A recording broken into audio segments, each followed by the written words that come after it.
एहो करे जा मन राख दो ना हो, एहो करे जा मन राख दो ना हो, तनी खिड़की से एक बेरी झाँक दो ना हो।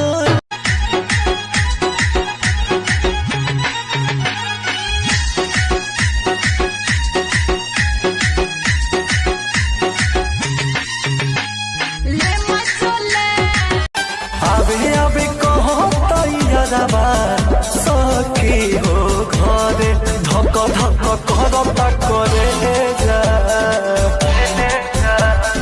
धक धक करता करे जा।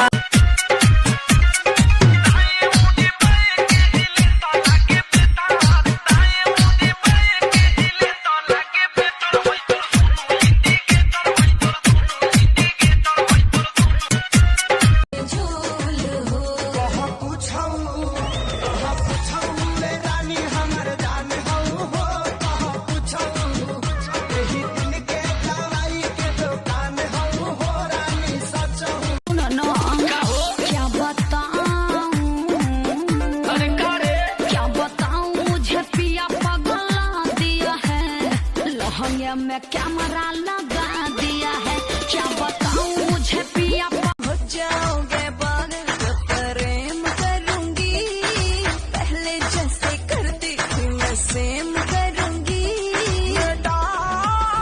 तेरे ऊपर हमको भरोसा नहीं है।